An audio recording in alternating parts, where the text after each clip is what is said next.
नमस्ते दोस्तों, आपको फिर से हमारे यूट्यूब चैनल पर आपका बहुत बहुत स्वागत है। इसके पहले भी हमारे सीरीज की पहली स्टोरी आपने सुनी होगी, आपको पसंद आया होगा। मैंने प्रॉमिस की थी कि मैं फिर से एक नई मोटिवेशनल स्टोरी, छोटी छोटी स्टोरी को कलेक्शन लेकर आपके सामने आऊँगा। मेरी दूसरी स्टोरी जो आपको बहुत ही मोटिवेट कर सकेगी, आपके जीवन में आमूल-चूल परिवर्तन ला सकती है, मुझे ऐसा लगता है। मैं कहानी की शुरुआत करता हूँ। काफ़ी वर्षों पहले की बात है। राजस्थान में एक किला हुआ करता था। उस किले के बाहर एक भिखारी काफ़ी सालों से वहाँ बैठकर भीख मांगा करता था। सड़क के कोने में बैठकर वो भीख मांगता रहा। लोग आते रहे, जाते रहे, आस-पास की दुनिया बदलती रही, लेकिन वो भिखारी अपनी जगह से 1 इंच भी नहीं हटा। एक कटोरा लेकर वो भिखारी बैठा रहता। कुछ लोग आते, उसके कटोरे में चंद सिक्के फेंक कर चले जाते। लेकिन समय की बात, एक दिन अचानक वो भिखारी मर जाता है। सरकारी अफसर आते हैं, उन्हें उसकी लाशों को लेकर कफन के साथ उसे दफन कर देता है। उसके पुराने टूटे-फूटे बर्तन, पुराने कपड़े लत्ते सब उठाकर कूड़े के ढेर में फेंक देता है।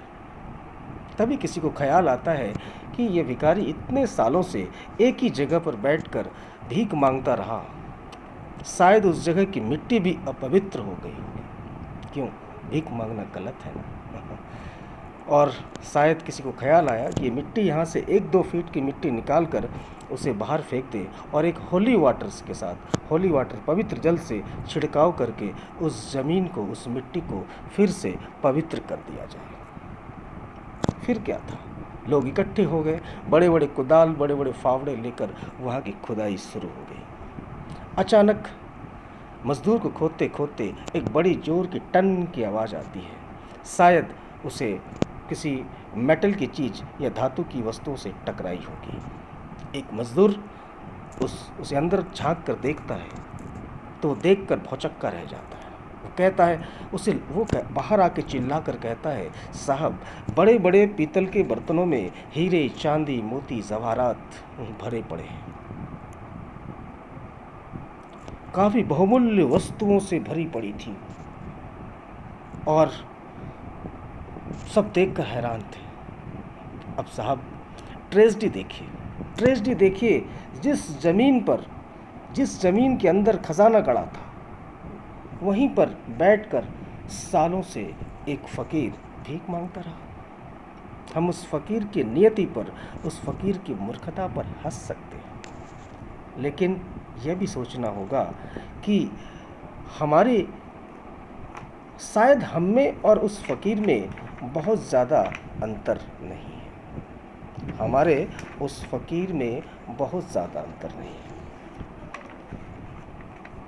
हम भी दुनिया भर में कामयाबी की भीख मांगते रहते हैं और कामयाब होने के तरह तरह के फार्मूले हमारे अंदर गड़ा होता है। हम इस उम्मीद में बैठे रहते हैं कि कोई भी हमारी ज़िंदगी में आएगा फरिश्ता बनकर और हमें एक नए पंख उधार दी जाएगा।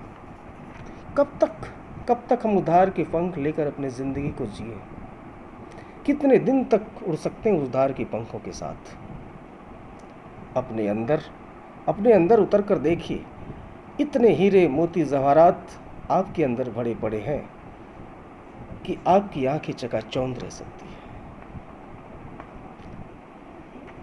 जीत के लिए जिद चाहिए, वो जिद आपके अंदर है।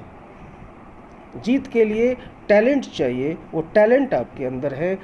आपको जीतने के लिए संकल्प चाहिए, वो भी आपके अंदर है। जीतने के लिए दृढ़ इच्छा शक्ति की आवश्यकता होती है, वो भी आपके अंदर है। आपको किसी मोटिवेशनल टीचर की आवश्यकता नहीं है। आपको एक लूज़र से विनर में बदलने के लिए वो जो हथियार है वो आपके हाथ में है। किसी और के इंतज़ार में रहेंगे तो उस शहर के उस भिखारी की तरह आपके सपने भी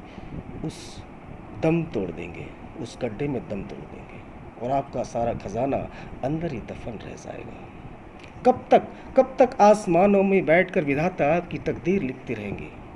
एक बार, सिर्फ एक बार कलम अपने हाथ में लेकर देखिए तो सही। न हम सफ़र न हम नसी से निकलेगा, न हम सफ़र न हम नसी से निकलेगा, हमारे पाँव का कांटा हम ही से निकलेगा।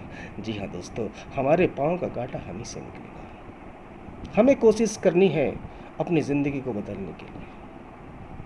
मेरी ये छोटी सी कहानी आपको उस मुकाम तक पहुंचा सकती है अगर आपने उसे दिल पर लिया तो। जी हाँ दोस्तों, यही मेरी छोटी सी कहानी थी। मेरी एक प्रयास रहती है कि हमारी छोटी छोटी ऐसी कलेक्शंस जो हमारे बुज़ुर्गों से हमारे साथ आए हैं वो आपके साथ बांटूं और आपको उसका फ़ायदा मिले।